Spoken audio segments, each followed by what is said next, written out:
Your first year of university is your first transition to entering life. Your first time living on your own, your first time being away from everything and everyone you know. Now imagine waking up one morning, hopping on a plane, and traveling anywhere in the world to embark on this transition. Imagine traveling anywhere to explore a foreign country while simultaneously studying, gaining new knowledge, and becoming a global citizen. This is exactly what I did through Northeastern University's NUin program. My name is Meghan Quon, and this is my NUin experience.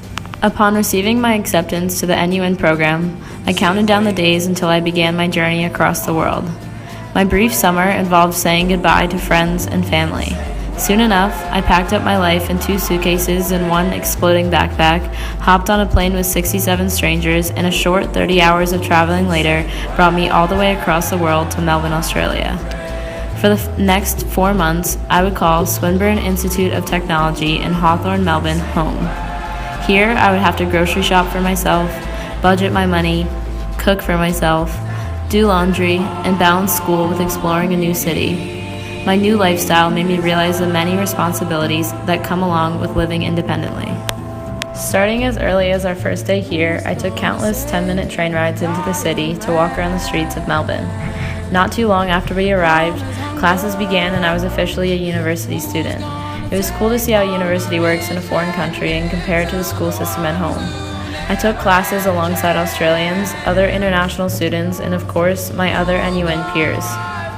While I spent countless hours studying in the library in my room, I made sure to take trips to Melbourne's famous sites with new friends, including the laneways, which are famous for their incredible graffiti, and the winter night market at Queen Victoria Market. We visited many beaches, including St. Kilda, Red Bluff, and Brighton Beach.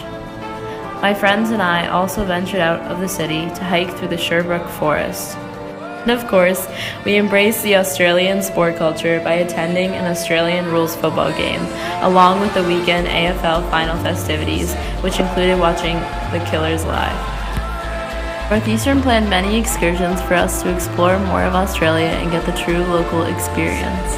The first of many was to the Healesville Sanctuary, where we saw Australian wildlife, including koalas, kangaroos, and wombats. After, we were taught how to throw a boomerang and traveled out to the Yarra Valley.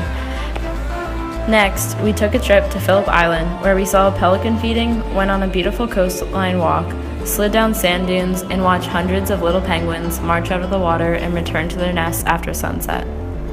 Along with the bigger excursions, our advisors planned smaller activities for us, including a trip to the Eureka Sky Deck, where we had a breathtaking view of the city, ice skating, and the famous Queen Victoria Market.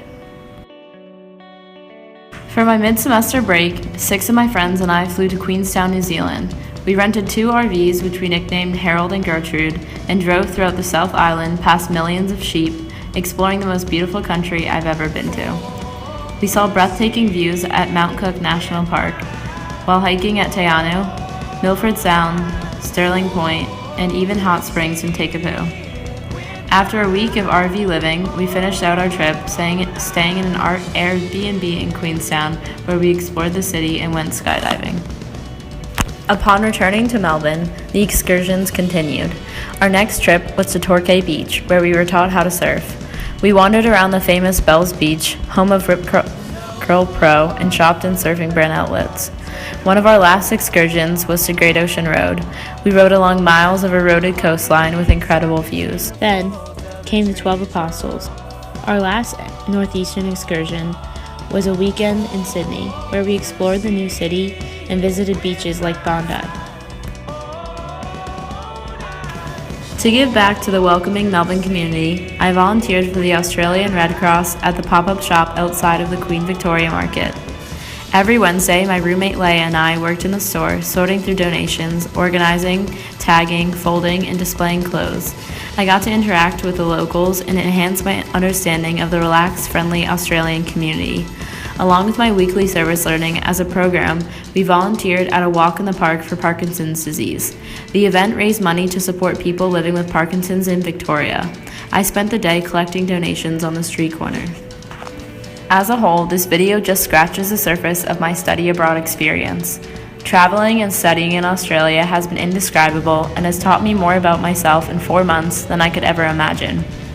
I've developed a newfound sense of independence and a cultural worldview.